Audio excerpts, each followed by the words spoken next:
Thanks for joining us. I'm Megan Roberts. Behchoko, Northwest Territories remains in lockdown as police search for at least one suspect related to reports of shots fired in the community. Several others are already in custody.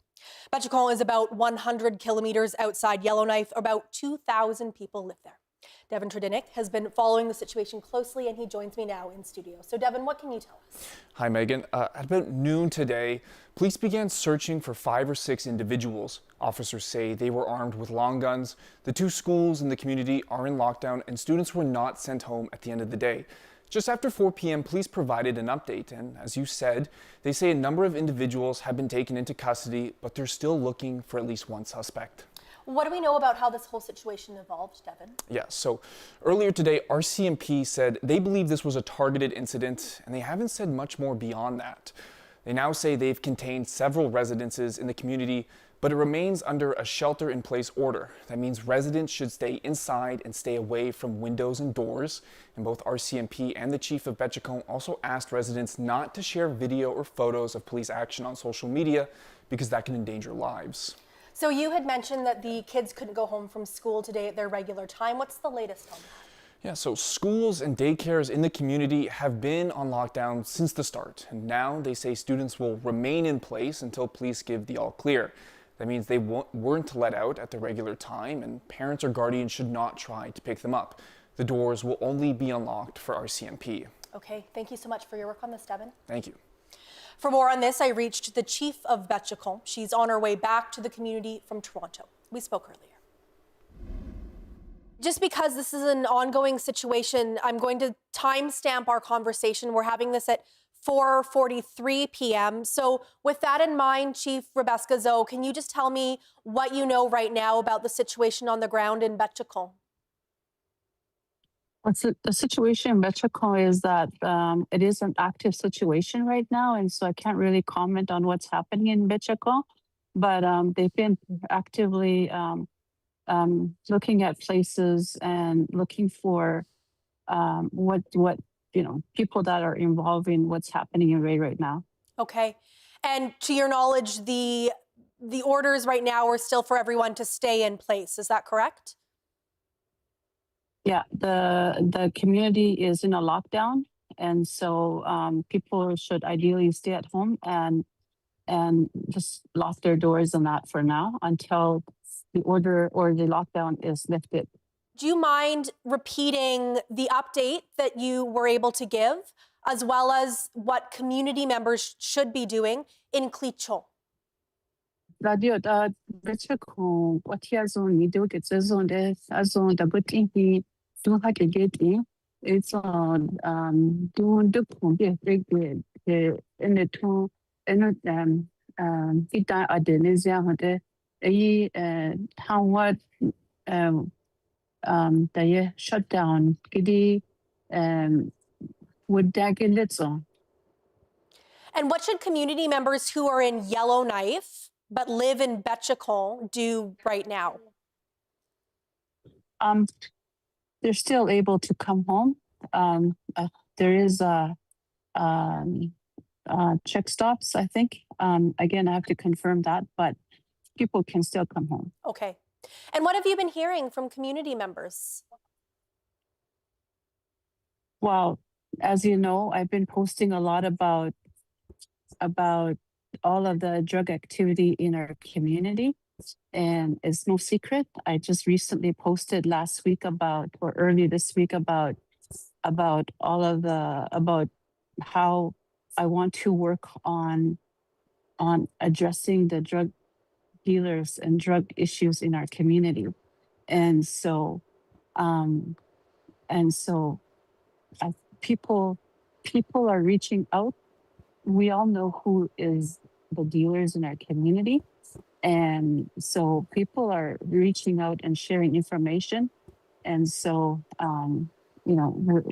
I do have a plan going forward, and we need to deal with this. And so, as with many communities who are faced with drug problems in their community, because we're so close to Yellowknife, we have more challenges that way. And, and we're on a major highway, and so the supply chain is right there. on our backyard. And so, but it is for sure a huge problem, and we're seeing it play out in Behchoko today. Yeah, that was my follow-up question, is that from the RCMP releases, and again, this is an ongoing situation, so we understand that there's only so much that anyone can say, but RCMP have said this was a targeted incident, but they haven't tied it to anything specific. So is it your understanding that this is related to the drug trade? Is that something we can confirm at this point, or is that something that will come down the road, whether or not this is related? Well, as with any trade or any drug related activity, there's going to be people that have competing interests, and we're just seeing that play out in Behchoko. I think again, that's probably what they meant by targeted. It's a targeted thing, and so we're not naive. We know that a lot of it's a lucrative thing that's happening, and so there's going to be a lot of competing interests, I'm sure, for people, and so.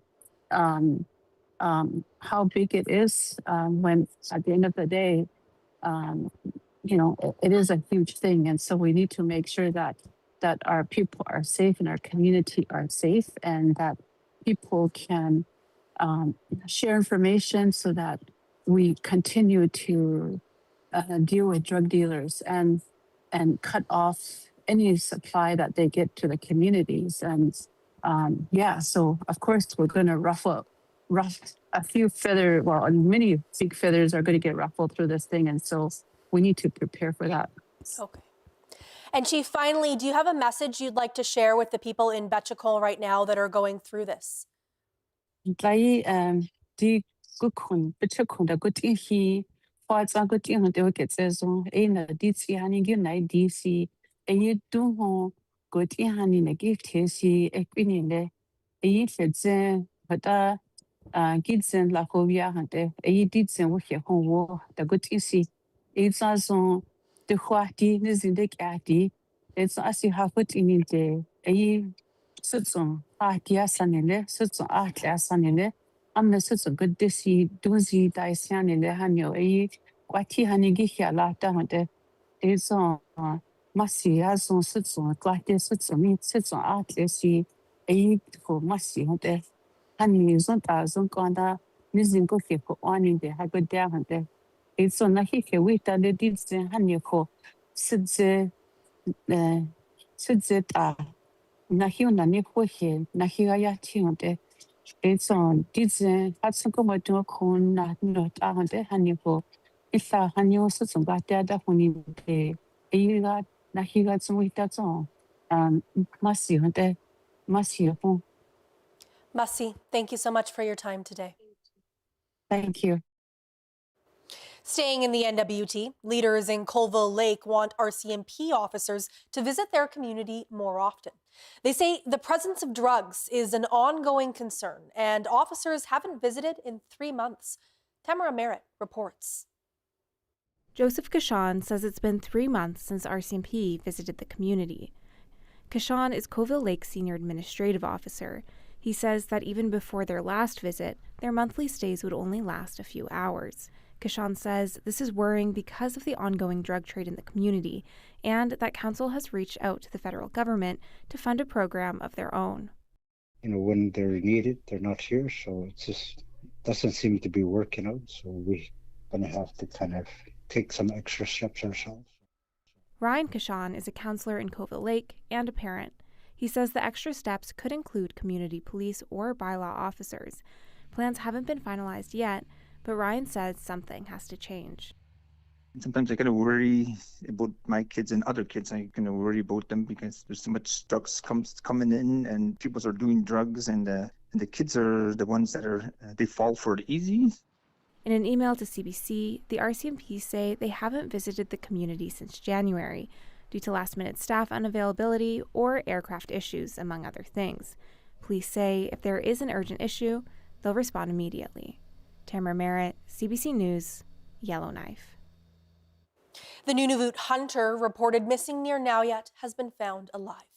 Nunavut Emergency Management says he was found today around 3 a.m. local time by search and rescue teams. Ground teams followed tracks to find him. The department says he's now in Nauyat and that he was taken to the health center. Staying in Nunavut, 3 women who reported allegations of historical sexual assault to the RCMP want the publication bans on their names lifted so they can tell their stories publicly. We first brought you this story yesterday, and today this case was the focus of a court hearing in Iqaluit. The Crown asked the court to lift the bans that involve the naming of complainants. After hearing arguments, the judge adjourned the matter until May 7th. The judge wanted more time to consider the decision and to allow the defense to make submissions on a ban around the name of the accused. Recent port news out of Alaska is sparking interest in the Yukon. Alaska Governor Mike Dunleavy recently announced that Skagway secured the equivalent of 52 million Canadian dollars from the U.S. government to build a modern industrial dock. Dana Hatherley reports. The American government is putting millions of dollars into the port of Skagway, and that's welcome news here in the Yukon. Just a couple hours from Whitehorse, it's a major access point for the territory. Seeing the investment into access to tidewater is really important for our economy. It's important for not just the mining industry, but also being able to import construction materials and all that type of stuff into the territory. Skagway is the closest. Yukon Economic Development Minister Jen Gamer says the new Skagway port project involves a roll-on, roll-off container system. Cruise ships and diesel fuel come through the port, and it also has a long history of exporting for the Yukon mining industry. Mayor Orion Hansen says the port must keep up with the Yukon's growth. Skagway is the gateway to the Klondike, and without proper facilities, we don't do a very good job of that. Port upgrades are a good sign for the company looking to restart the Minto mine in central Yukon. Colin Jodry is president of Selkirk Copper, the newly formed company that owns the mine. To do the sort of mineral development and critical minerals development that the Selkirk Copper Company wants to do, we obviously need a viable port, one that's run well and properly. And on the political front, Yukon opposition leader Kate White is pleased Yukoners won't be on the hook for American infrastructure. The previous Yukon government was looking at ways to pay for upgrades to the Skagway port. Congratulations to Alaska. Job well done. Yukon had no business paying for it. But when this new work to Skagway will happen, that's still unclear. The Skagway mayor says it could be a while. Dana Hatherley, CBC News, Whitehorse. Yellowknife residents are telling the city what they want from facilities, answering questions like, should the library move to a new place? And is it worth holding on to the iconic Wildcat Cafe? The city held an open house to hear their thoughts on Thursday night, and the CBC's Sarah St. Pierre was there. The city of Yellowknife has a list of facilities it's reviewing, and it's asking residents what they think it should do with them. One of those buildings is the Wildcat Cafe. The question is it worth holding on to an expensive historical building? Flip side of that is if they get rid of the historic building, are we even still going to have it in 10 years? And I think it's such an important part of Yellowknife, the Yellowknife story. And I'm just proud to be a little bit part of its history. Also top of mind for some residents, what should be the future of the vacant Ruth Inch Memorial Pool? Some say it could be a new performance center. It's a real challenge to find rehearsal space, especially somewhere where if you're new to the city, you maybe don't know that many people, but you want to have a jam with some people that you've met, you want to go and rent somewhere by the hour. That's just not available here. And I think that our music scene kind of suffers because of it. We have a great music scene, but it could be a lot better with those sorts of facilities. But others also see the old pool building as a new home for the library, which the city is open to relocating. The staff are fantastic, but the space is not safe. The space is not safe for patrons because they have to be inclusive and open to all because it is a public space. They have a barrier-free approach to letting people in, but every time we go, I have to explain some of the hard realities of life to my kids. The city is working with a consultant to compile the feedback, but they're also looking at some of the practical constraints of these spaces. So from this week's work, our team will go away, put everything together. They're looking at not only the feedback from the community and the community groups, but also looking at the facts of the facilities, the structural integrity, mechanical, electrical, all of those aspects of it. Residents can keep submitting feedback through a survey until May 11th. Then the city will come back with some options for residents to weigh in on in June and expects to have its final strategic study ready in September. Sarah Saint-Pierre, CBC News, Yellowknife. The Hay River Library is now closed until further notice. The Library Oversight Committee stepped aside on Thursday, and for now, there's no one else to run it. The Library Oversight Committee operated on a volunteer basis and managed staffing and programming at the library with town funding. The town of Hay River is planning to create a new library oversight board. Until that happens, the doors will stay closed. Residents gathered yesterday to say goodbye for now and reflect on what the library means for the community. A whole bunch of memories. This library has been a center of so many things. They have Christmas concerts. I'm involved with other groups in town, and they'll give us a meeting space to meet. I wrote a children's book a few years ago, and I got a chance to have a little thing with kids here at one point. And then, of course, just the act of a library. When my family and I first moved here in 2003, the first two things we did was we went and got bank accounts for the kids, and we walked over here and got library cards. I think it's a place where young children can first discover their love for books. Some don't have parents that can read stories to them or even have many books at home, but the toddler story time here was always a very joyful event and a very happy occasion. And somebody was telling me just the other day that their child didn't want to leave when story time was over, just wanted to stay. It's very heartwarming. I think libraries are changing dramatically. The Hay River Library has been very careful to try and keep itself updated for the future, but it's going to be more important in the next 10 years than it was in the last 10.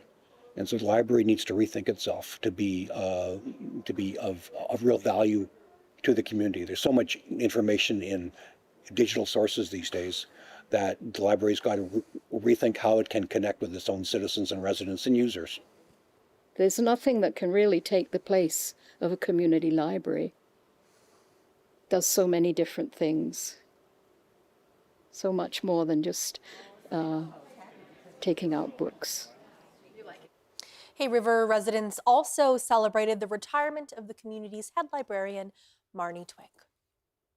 Taxi fares are increasing in Iqaluit today, sparking conversations around affordability and access to the service in the city. The CBC's Mahnor Mubarak has more. The cost of grabbing a taxi is going up from $9.50 to $9.75 in Iqaluit, and in a community with a high cost of living, it's drawing a number of reactions. I think they want my pocket. It's not that bad for me. I rather walk than pay taxis. They need to make money too, right? Yeah, they need to make money. The city annually increases taxi fare as part of an existing bylaw. The increase also caused one city councillor to raise the alarm on how prepaid fare vouchers are handled in the city. This week, Councillor Romain Stevenson outlined concerns with some cabs not accepting older vouchers after the rate went up last year, even from elders. Drivers continue to make passengers uncomfortable, refusing to take those older vouchers. The confusion last year on whether or not the older vouchers were accepted prompted the city and Caribou Cabs to put out a joint press release around 4 months after the price changed. It said that the vouchers would continue to be accepted and could be exchanged at their office, but it did not specifically say that the cab drivers would not be accepting them. Ronnie McGregor is the Caribou Cabs administrator. We definitely want to avoid any issues between the customers and the drivers. We want that process to be as simple as possible. To help with that, on the new green vouchers, there's text indicating when they will expire and where to exchange them in English with Inuktitut versions to come. That text is not found on the last 2 years of vouchers. The previous blue vouchers will still be accepted by drivers until July, and after that, with a quarter to cover the price difference. Mahnor Mubarak, CBC News, Iqaluit.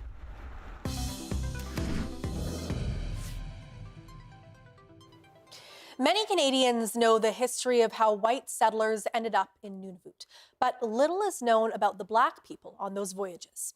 One Black Inuk woman is working to trace that history, and she hopes it could help provide answers to the racial divide that exists to this day. Samuel Watt has that story. Jaylin Jarrett was 8 when she moved from Nain in northern Labrador to Ontario. She noticed other Inuits, particularly those from Nunavut, would refer to her with a certain word, puatagi. And I didn't really understand what that term meant at the time, but I knew people would reference my hair, and so I figured that it meant black. She soon discovered that word meant Portuguese, but she wondered why she was being called that as a Black Inuk woman. That led the Carleton University student on a journey to trace the origin of that word. She came across Canadian historian Ken Harper's Names We Call Each Other. Right off the coast of Portugal, there's these Cape Verdean islands and Black whalers who are escaping Portuguese colonial rule. She found out from there whalers went to coastal towns with thriving whaling ports in Massachusetts. Some Cape Verdean men then joined whaling ships travelling to the Hudson's Bay and Cumberland Sound. The word puatagi was adapted from Portuguese to flow better in Inuktitut. Harper's research found many whalers in the Arctic were Black. Jarrett believes that those men had very different experiences than their white counterparts. They were able to get opportunities to come to the north and make money, but they were still under the confines of racism and colonialism. She doesn't believe many people realise that part of the territory's history. Inuit were being moved around like human flagpoles. Even in the early days, there were fear-mongering narratives about Black men. These are documented in numerous reports, including the Kikitani Truth Commission. Jarrett's research centres around one particular Black man, Brass Lopes. He met an Inuk woman and had a biological daughter nicknamed Iqaluit. Noel Kalujak is a descendant. It was kind of confusing at first, like growing up. Why is my dad so dark? Well, he's lives like an Inuk, but he's so dark. He says growing up they received a few comments about their skin colour, but they still hunted and fished because they're Inuit. Just like Ima Angak, born in Kangaksujuak, Angak has Jamaican and Inuit ancestry. She says her family bore the brunt of her community's racism that included her mother, who was Inuk. People would making jokes about how because she slept with a Black man, her baby is going to turn out burnt and ugly. She says she grew up conditioned to hate her Black roots. She felt alone, so when she was approached by Jarrett for this Black Inuit history research, she felt seen. We believe if you are Inuk, you are Inuk. It doesn't matter if you're 5% or if you're 10%, or if you're whatever percent the blood quantum tells us. Jarrett sees ongoing racial tensions among Inuit now. She hopes her research will remind both Inuit and Black residents of their shared histories. It's about, trying to create a better future and ensure that, our youth, our Black youth and our Inuit youth feel included. For now, Jarrett continues her research. She plans to share it widely once it's complete. Samuel Watt, CBC News, Yellowknife. There's a new arts foundation in Iqaluit, Northwest Territories. It wants to revitalize the arts scene in the small community by setting up a dedicated space for creativity. As the CBC's Leni Lambrink found out, community members say there's been a need for that since the Iqaluit Arts Centre closed down.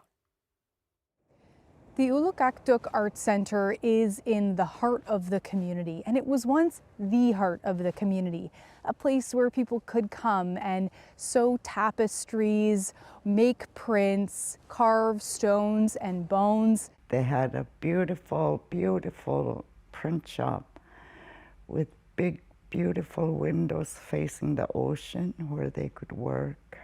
But no one is looking through those windows anymore. The building sits empty. Kudlak says not having that space anymore is a huge loss for her community. It's changed the way people create and sell their work. Learning to use social media is one thing. Older people asking family members to post pictures of their crafts. I think that's really put almost a standstill to the creation of arts and crafts. The newly formed Iqaluit Arts Foundation wants to help with that. It's trying to revitalize the art scene by bringing in more money for programming and reviving what it once had, a physical space where artists can work. If we had that, that would pass along all our skills and knowledge that we have along to the younger generation. It's still early. The foundation was incorporated as a society in March. Another board member says the Iqaluit Arts Center wouldn't be a good fit for what they're trying to do, but they've identified another building in the community that could work. We're working on acquiring the old Aurora College building. Remember, the college is in the communities closed down 2 years ago. So we're working on acquiring that college unit to use as a class space for all the programming that we'll be doing there. Iqaluit has long been a source of beautiful Inuvialuit arts and crafts. Ogana says the community's elders started that way back in the 60s. She hopes the foundation can revitalize the arts in Iqaluit and carry on the legacy of its ancestors. Lainey Lambrink, CBC News, Iqaluit. The Ingamo Hall Friendship Center in Nunavut, NWT, is helping residents prepare for springtime hunting. A week-long traditional tool-making workshop wrapped up today, and dozens of people came out and made their tools for free. The CBC's Des Lorraine checked it out. How long did it take you to make this? About 2-3 hours. Ingamo Hall has been showing Inuvic residents how to make their own tools. Fishing hooks, ice scoops, and harpoon heads were all being made this week. The course was free to the community. The center wants to prepare local hunters for the upcoming spring hunting season. We're gonna build a goose blind out here, and I think they're gonna take some pictures and give out some goose blinds and goose collars and maybe some shells. Over 20 people came out during the week and made their own hooks and tools. For some, it's a skill they learned at an early age and continue to keep their culture strong. I made about a couple scoops. They're called ilowns. I made about 3 of them, one out of antler, that's a handle, and 2 wooden ones. Ingamo Hall plans to continue the workshops for every season this year. Des Lorraine, CBC News, Inuvik.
And that is Northbeat for tonight. Thank you for watching. For the latest on the situation in Behchoko, NWT, you can always go to our website, cbc.ca/north. I'm Megan Roberts. Have a good night.